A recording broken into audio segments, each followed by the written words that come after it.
চলিত বৰ্ষতে স্বাক্ষৰিত হ'ব আলোচনাপন্থী আলফা আৰু কেন্দ্ৰীয় চৰকাৰৰ বহু প্ৰত্যাশিত শান্তি চুক্তি ইতিমধ্যে নতুন দিল্লীত উপস্থিত আলোচনাপন্থী আলফাৰ শীৰ্ষ নেতৃত্ব অনুপ চেতিয়া আৰু অৰবিন্দ ৰাজখোৱাৰ নেতৃত্বত নতুন দিল্লীত আলফাৰ প্ৰতিনিধি দল গৈ উপস্থিত হৈছেগৈ শান্তি চুক্তিৰ খচৰা সন্দৰ্ভত কেন্দ্ৰীয় চৰকাৰে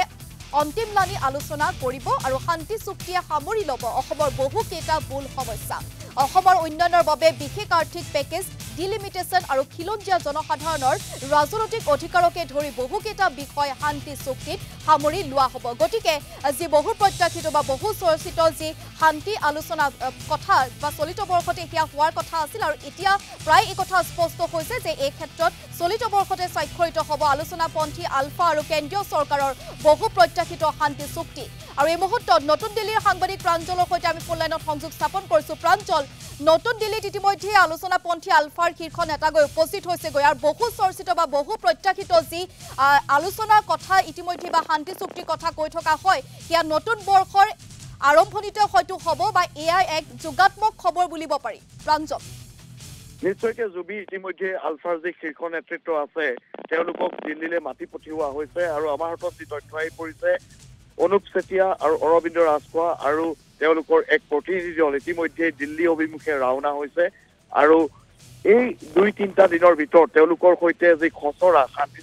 চুক্তিৰ খচৰা আছে সেই সম্পৰ্কে অন্তিমলানি বৈঠক হ'ব আৰু আমাৰ হাতত যি তথ্য আছে ঠিক টেন্টেটিভ বুলি এই মুহূৰ্তত ক'ব লাগিব সম্ভাৱনা বুলি ক'ব লাগিব হয়তো চলিত বছৰতে অৰ্থাৎ ডিচেম্বৰ মাহৰ শেষৰ সপ্তাহত যিকোনো এটা দিনত এই শান্তি চুক্তি স্বাক্ষৰিত হ'ব পাৰে এতিয়ালৈকে যিটো তাৰিখ আহি পৰিছে বা সূত্ৰৰ পৰা আহিছে সেইটো হৈছে 29 ডিচেম্বৰ 29 ডিচেম্বৰত এই বহু প্ৰত্যাশিত শান্তি চুক্তি স্বাক্ষৰ হ'ব পাৰে দ্বিতীয় বিষয় কি আছে এই খচৰাত আমাৰ হাতত যি তথ্য আহি পৰিছে অসমৰ কাৰণে অসমৰ বিভিন্ন উন্নয়নৰ কাৰণে এই যি শান্তি চুক্তি তাত এক অৰ্থনৈতিক পেকেজৰ কথা কোৱা হৈছে যিখিনি কথা আলোচনাপন্থী আলফাই তেওঁলোকৰ দাবী চনদত আগবঢ়াইছিলে খিলঞ্জীয়াৰ বা থলগিৰি ৰাইজৰ ৰাজনৈতিক অধিকাৰৰ বিষয়টো সেই বিষয়টো তাত উত্থাপন কৰা হৈছে এই চুক্তিৰ খচৰাত আছে অন্য এটা গুৰুত্বপূৰ্ণ বিষয় যিটো অসমত ডিলিমিটেশন ইতিমধ্যে হৈছে আৰু সমষ্টি সংৰক্ষণৰ যিটো বিষয়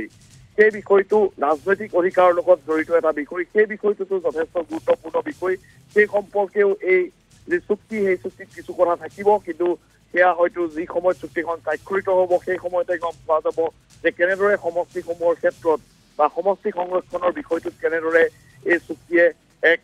নতুন দিশ দিয়ে সেয়া হয়তো সেই চুক্তি স্বাক্ষৰিত হোৱাৰ পিছত ৰাজহুৱা হোৱাৰ পিছত জানিব পৰা যাব কিন্তু নিশ্চিতভাৱে সমষ্টি সংৰক্ষণৰ বিষয়টো থাকিব জুবি হয় প্ৰাঞ্জল আপুনি খবৰ ৰাখক এই মুহূৰ্তত ধন্যবাদ জনাইছো আৰু চলিত বৰ্ষৰ কাৰণ মাজত মাত্ৰ আৰু কেইটামান দিন তাৰ পিছতে নতুন বৰ্ষ আৰম্ভ হ'ব আৰু এই শেষৰ দিনকেইটাতে এই শান্তি চুক্তি স্বাক্ষৰ হোৱাৰ পূৰ্ণ সম্ভাৱনা আছে আৰু নতুন বছৰ আৰম্ভণিতে যি এটা ভাল খবৰ বা যোগাত্মক খবৰ বুলিব পাৰি কাৰণ বহু প্ৰত্যাশিত যি শান্তি চুক্তি আলোচনাপন্থী আলফা আৰু কেন্দ্ৰীয় চৰকাৰৰ মাজত সেয়া শান্তি চুক্তি স্বাক্ষৰ হোৱাৰ পূৰ্ণ সম্ভাৱনা আছে এইকেইটা দিনতে আৰু তাৰ বাবে নতুন দিল্লীত আলোচনাপন্থী আলফাৰ শীৰ্ষ নেতৃত্ব ইতিমধ্যে ৰাওনা হৈছে বা নতুন দিল্লীৰ ফালে ৰাওনা হৈছে কাৰণ তেখেতসকলক যিটো মাতি পঠোৱা হৈছে আৰু এই শান্তি চুক্তিৰ বিশেষকৈ বহুকেইটা দিশে সাঙুৰি লোৱা হ'ব গতিকে লক্ষণীয় হ'ব কেনেধৰণে এই দিশটো আগবাঢ়ে